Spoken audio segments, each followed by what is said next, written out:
Já de volta aqui com o TV Mar News, 9 horas 12 minutos. E a gente volta para o nosso quadro Direito e Cidadania, que hoje a gente vai abordar um assunto bem bacana, também sempre muito atual. Hoje a gente fala sobre Tribunal de Contas, que a gente vem falando ultimamente, né, sobre os tribunais, Tribunal de Justiça, enfim, o quanto há importância também desses poderes estarem funcionando da forma correta para que o nosso Estado, o nosso país também funcione de maneira correta. Já recebendo aqui no nosso estúdio Jamile Coelho, que vai conversar com a gente a respeito desse tema de hoje. Seja bem-vinda aqui ao nosso programa, ao TV Mar News. Jamile, quanto que é importante a gente fazer com que também quem está em casa possa entender o que é o Tribunal de Contas, para que serve o Tribunal de Contas, afinal de contas, são tantos tribunais, né, tantas nomenclaturas, que às vezes o pessoal realmente se pergunta para que serve cada um deles.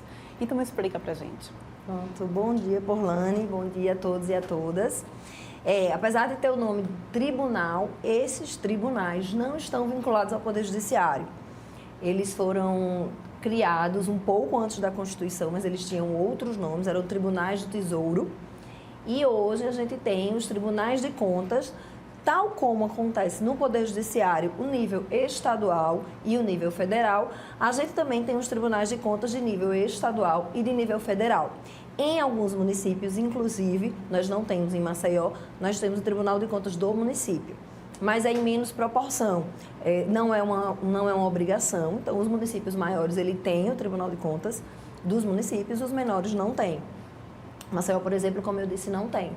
E seguindo também a lógica do Poder Judiciário, esses tribunais, eles estão vinculados ao Poder Legislativo e funcionam em duas esferas, não em duas instâncias, mas em duas esferas. Nós temos os Tribunais de Contas do Estado, que em Maceió, ele funciona na Avenida Fernandes Lima. Ele é composto por 7 membros, certo? E ele julga e aprecia as contas do Poder Estadual, do governador do Estado. Entenda, Porlane, ele não tem o condão de dizer se aprova ou não as contas do gestor, mas ele tem como apontar aquelas falhas. Então, uma pessoa, eu e você, por exemplo, que eventualmente não temos uma relação com o poder público, nós não estamos sujeitas à jurisdição, né? Apesar de falar jurisdição mais para Tribunal de Justiça e Justiça Federal, do Tribunal de Contas, porque ele só atua naquelas pessoas que têm algum vínculo com o poder público. Então, gestores municipais, secretários, né, municipais e estaduais, secretários de governo do estado e secretários de município, alguns vereadores, porque existem limites da lei. Diferentemente do particular, que pode fazer tudo que a lei não proíbe, tudo que a lei permite, o poder público, ele só pode atuar dentro dos limites legais. Então, se você tem um orçamento, você tem que obedecer o orçamento. Os tribunais de contas, eles atuam exatamente na fiscalização contábil, financeira, de princípios de legalidade. Então, ele vê, a gente tem a lei de responsabilidade fiscal. Lei de responsabilidade fiscal, por exemplo, ela tem um limite para o gestor gastar com funcionalismo público. Porque você não pode pegar todo o valor arrecadado e colocar só dentro dos servidores públicos. Você tem que ter valores para investir, por exemplo, valores mínimos para investir em educação, valores mínimos para investir em saúde. São as verbas carimbadas, como a gente chama. Então, os tribunais de contas, eles verificam se os municípios e o Estado estão cumprindo aquelas regras. Se num processo licitatório, por exemplo, ele tem obedecido à lei de licitações, temos até uma lei de licitações novas aí, que daqui a pouco a gente pode começar a falar sobre ela também, mais para frente. Então, os tribunais de contas, eles atuam nesse âmbito. As pessoas que integram os tribunais de contas dos estados são chamados de conselheiros. Mas você também tem os auditores de contas e o Ministério Público de Contas. Pois é, era isso também que eu ia te perguntar. Dentro do próprio Tribunal de Contas, há também a atuação do Ministério Público de Contas, não é isso? Isso. E aí ele vem para atuar de que forma lá? A gente, semana passada, falou sobre o Ministério Público Estadual, que é Promotoria de Justiça e Procuradoria no segundo grau, e falou sobre o Ministério Público Federal, que é a Procuradoria da República. Junto ao Tribunal de Contas do Estado, funciona o Ministério Público de Contas. É uma carreira independente que você presta concurso público para isso. Do mesmo modo, você presta concurso para auditor. Então, esses são os cargos de carreira. Você tem técnicos também, você tem toda a estrutura administrativa do Tribunal de Contas, mas o grau máximo, digamos assim, o ápice da carreira, é quando você se torna conselheiros. No estado de Alagoas, nós temos 7 conselheiros. Na verdade, é a composição de todos os tribunais, e eles são escolhidos da seguinte forma: dos 7, 4 são indicados pela Assembleia Legislativa, certo? Os outros 3 são indicados pelo governador. Mas não é livre essa indicação. Ele tem que escolher alternadamente um membro auditor fiscal, auditor de contas, que é da carreira.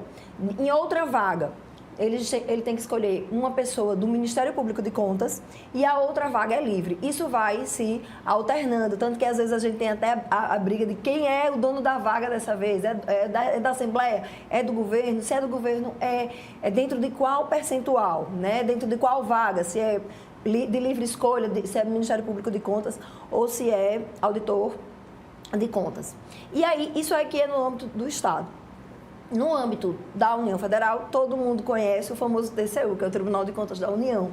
E quando é que ele atua? Quando tem verbas da União. Então, sempre que a União estiver presente em alguma relação, aí nesse caso a fiscalização contábil, financeira, fiscal, limites que o gestor tem, tudo no âmbito da União, essa competência é atraída para o Tribunal de Contas da União. No lugar de conselheiros, nós temos ministros, certo? Então, que tem as mesmas prerrogativas e direitos, inclusive a vitaliciedade, dos membros do Superior Tribunal de Justiça. Esses ministros são em número de 9 e eles são escolhidos uma parte pelo Congresso Nacional e também uma parte pelo Presidente da República nessa mesma alternância. Hoje, nós temos, inclusive, como presidente, uma mulher, Ana Reis. E hoje tem ministros que foram nomeados em 2020 e também tem ministros que foram nomeados em 2001, é o mais antigo. E ele atua, por exemplo, se a União transfere um recurso para o município ou se a União transfere um recurso para o Estado, seja as transferências obrigatórias, que são os percentuais que o Estado e o município têm direito, sejam as voluntárias, que é um contrato de repasse, que é um convênio, que é um termo de compromisso, o Tribunal de Contas tem como atuar. O Tribunal de Contas da União. Ele também tem seus técnicos de carreira, são analistas ou técnicos de contas, e os ministros, são indicados daquela forma, alguns dentro da carreira de auditor de contas, alguns dentro da carreira de Ministério Público de Contas, só que no âmbito federal, e outros escolhidos pelo Congresso Nacional. É através do Ministério Público é através do Tribunal de Contas, tanto do Estado quanto do Tribunal de Contas da União, onde o cidadão ele pode ter acesso às contas do município, do Estado ou do ente federativo também? É também, exatamente, porque os municípios, os estados e a União hoje são obrigados a divulgar no portal da transparência todos os seus atos. Então, você tem como verificar, como pesquisar o valor que foi gasto em contrato, né? Quanto já foi pago daquele contrato, qual é o percentual de execução daquele contrato, para que a União e o Estado e o município ela só podem pagar depois que o serviço for feito. Diferente da gente, que muitas vezes você antecipa o pagamento, a gente, estou falando de pessoas físicas, né?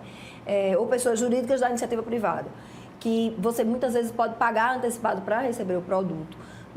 Na maior parte das vezes, exceto naquelas situações excepcionais que você tem que fazer sob encomenda, o poder público ele só pode pagar depois do serviço executado ou do produto entregue.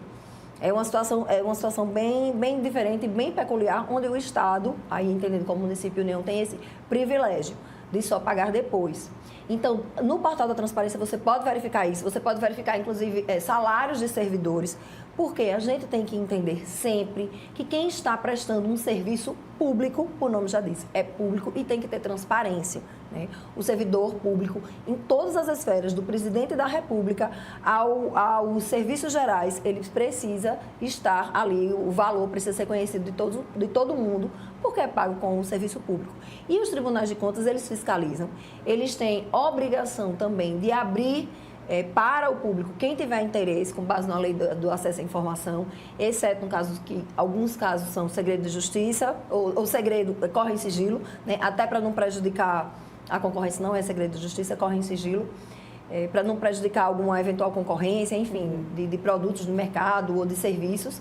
Eles têm essa obrigação e o que é mais interessante, eles auxiliam o Poder Legislativo, porque, ao fim e ao cabo, quem toma conta da gestão do Poder Executivo é o Poder Legislativo. E por que isso? Porque o Poder Legislativo, eu sempre falo isso aqui, e acho que é importante que o eleitor saiba, o Poder Legislativo somos nós.